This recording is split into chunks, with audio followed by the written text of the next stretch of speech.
I should have been the one to fill your dark soul with light. Devil May Cry. Alright, well this looks like a fun little hack and slash where I can just kick back, relax, and... Okay, well alright, no big deal. I guess I'll just try again. Wait, I gotta start over? From the beginning of the mission? What kind of Stone Age game design... Oh wait, this is a PS2 era game. An early PS2 era game. What have I gotten myself into?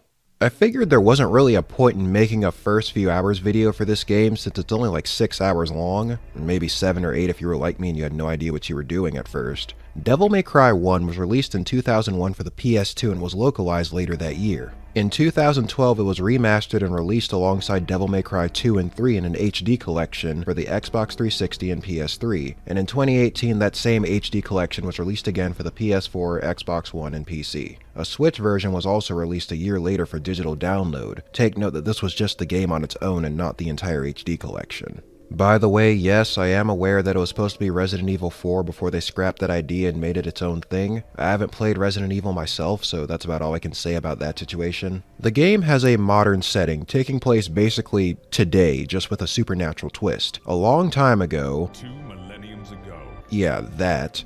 Demons were spilling over from the underworld and causing trouble, but Sparta with a D, basically a nice demon, fought them off, sent them packing, and sealed up their leader, Mundus. With his newfound clout in hand, he quietly ruled over the human world for a while, and then he died. Well, that was anticlimactic. Also, he just died from old age?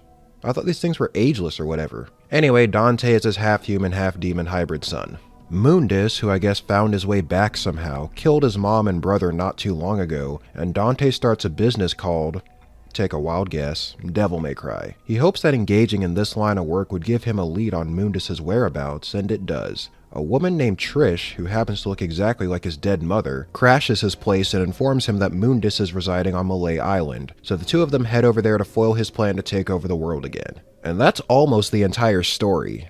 The game is like 10% story and 90% gameplay, so let's get into that since it makes up the bulk of your adventure. I guess I'll start with what I like. The combat is unlike anything I've ever seen. I've noticed when a lot of people talk about hack and slash games, they'll commonly call it a mindless button masher. I don't think DMC is one of those at all. It's flashy and you do mash buttons a lot, but mindless definitely wouldn't be how I'd describe it. If you're having a hard time farming the red orbs, which is basically your currency in the game, take note that by drawing out your combos longer, the enemies will drop more orbs, something I never really seemed to grasp until near the end of the game. Another thing I learned way too late into the game was that Dante can actually perform different combos depending on how quickly or slowly you're pressing attack. If you just mash normally, he'll do a regular combo.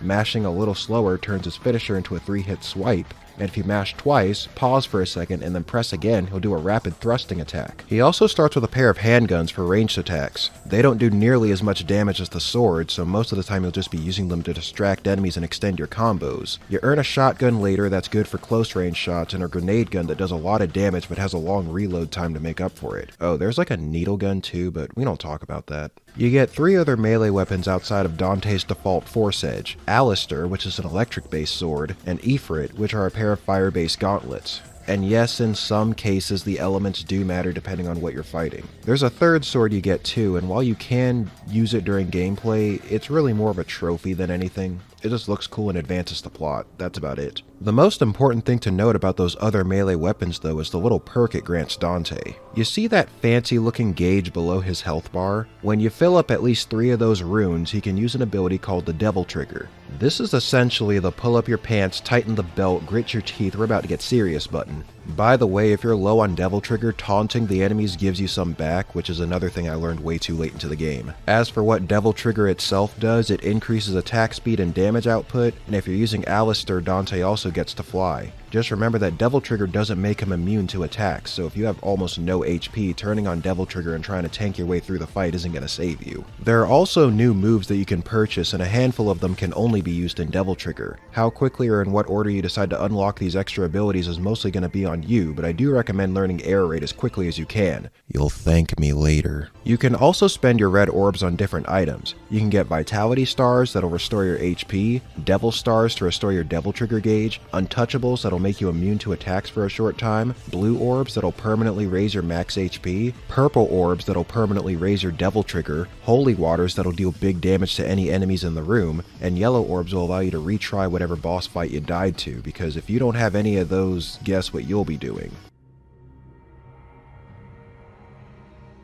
Yeah, you better get good. Alright, so what did I dislike about the game? The fixed camera. Oh my god. It was the one thing I just couldn't get used to, especially when the game went all platformer on you. I can't tell you how many times I was in the middle of a fight and I stepped too far to the right and the camera just cut behind me, and by the time I realized what was going on, I was getting knocked around the room. I kinda hinted at this at the beginning of the video, but it's also pretty easy to get lost, mostly in those earlier missions. The game becomes much more straightforward towards the end, but your first playthrough will definitely be the hardest because sometimes you're going to be wandering around wondering where the hell you're supposed to go next. Also, I know I mentioned this twice already, but the game is pretty punishing when it comes to death. If you screw something up, you gotta take that ass whooping like a man. Or woman. If you die and you don't have any yellow orbs, you're starting that mission over. I guess the silver lining is that the missions aren't really that long, so it's not like it'll take you hours to get back to the fight you were stuck on. Also, you can save whenever you want, so if you feel like there's trouble on the horizon, you can just save the game before you move on. Cause you see, even though you have to start the mission over when you die, if you saved, any orbs you picked up will carry over from your last save. So if you're stuck, you could use that method to farm orbs from the enemies you could beat until you earn enough to buy more items or unlock a new skill that'll help you with the fight you're stuck on. I did this a lot, that's why I have like 75 saves in 8 hours. He has no shame! The last thing that I disliked about the game was those damn underwater levels. First person, clunky water controls, you put enemies down there, and all you have to deal with them is that needle gun. Yeah, they don't even let you swing your sword, because I guess that'd make too much sense. Forget the actual underworld level, I'm convinced that this is what hell truly looks like. But that's it for all my gripes with the game. I didn't have many, so I'm going to talk about the rest of the story. I would say spoiler warning, but I'm not kidding when I said most of it is given to you at the start of the game. Aside from that one little twist that happens near the end, it pretty much plays out like you'd expect. Dante does a few missions, Trish pops in occasionally and is all like, "Oh wow, Dante's like super strong. I'm glad he's not my enemy."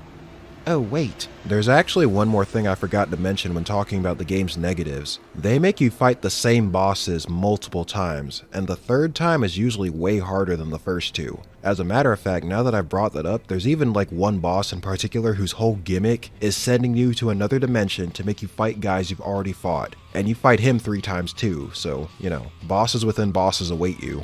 I guess the most memorable one for me was that third fight against Griffin. Remember guys, air raid goes zap zap. Anyway, it's not like I was bad at the game or anything, he was just getting lucky. Yeah, that's it. Anyway, he had me on my last legs, and I'm like, well damn, let me check my inventory and see if I have anything that could help.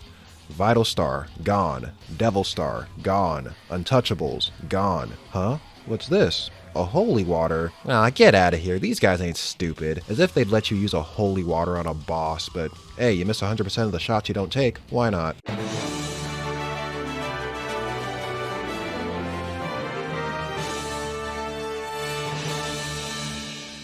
Oh, I mean, of course, it was all part of my master plan. I was just playing dumb so he'd let his guard down. Yeah, take that, you overgrown turkey. I'm gonna take your remains and feed an entire town with it. Get the fuck out of here! Oh, well, okay, damn, I feel bad now. What, could this guy not have seen that I had, like, no HP left? I guess that third eye he has is just for show. I mean, if he had just listened to Griffin and given him a second chance, he would have beaten me. See, Mundus, if you weren't such a dick, I would have been out of your hair a long time ago. Not long after that, Nilo Angelo grows a face for some weird reason. You get a new sword. Hey, isn't this Sparta's sword?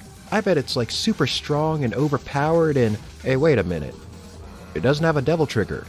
Well shit, why bother then? To storage you go. Trish also backstabs Dante towards the end of the game and reveals that she works for Mundus. She tries to kill him and fails. Dante, despite what just happened, saves her from getting crushed, but he warns her that he better not see her again after this. He goes to see Mundus and Trish is just hanging out, I guess. Must be her punishment. Mundus wounds Dante pretty badly, but then Trish jumps down and takes the killing blow for him. Turns out that Sparta you got a few missions ago does have a devil trigger. I guess someone just needed to piss Dante off enough for him to use it. The first part of the final boss is just an on-rail shooter. At that point I just loaded up on devil stars and spammed that dragon move 5 times. What can I say? It was getting late. I didn't have time for this dude's bullshit. The second phase of the fight wasn't that bad either. If you cheese the first part like I did, you should have a full bar of HP. I packed a Vitality Star in case things went south. You're forced to use the Sparta Sword, but like I said, it's got a Devil Trigger now. You can smash the big orbs if you're running low on that, and basically you're just going to want to hop onto the highest platform, turn on Devil Trigger, and beat the stuffing out of him. I got him after like 3 tries, which you gotta remember, for me, that's doing good. The 2 bosses before him were way harder in my opinion. Anyway, Dante kills Mundus and escapes from the island. Dante, you are not getting away. This is where you will die. I said, Dante kills Mundus and escapes from the island. Oh, and Trish isn't actually dead and she helps him too, I guess. They get back home and Trish becomes his new sidekick. They also change the name of Dante's business from Devil May Cry to Devil Never Cry. And that's it. That's the story. I don't really have much else to say about the game. When you beat it, the game lets you play again on hard mode. And I've been hearing about a Dante Must Die mode or something like that. Dante Must Die? Dante almost died on normal and you're telling me you've got an entire difficulty named after that? I guess I can talk about the music for a split second. Outside of the battle themes, for the most part, it had this very eerie feel to it. I mean, it ain't exactly the type of music I'd get up and dance to, but I guess for a game that makes you explore a demon lord's castle with enemies around every corner, it gets the job done. I guess I'll play DMC2 next at some point. It doesn't seem to be very well liked, but I plan to play it anyway just to see what happens next. I mean, it can't be that bad, can it?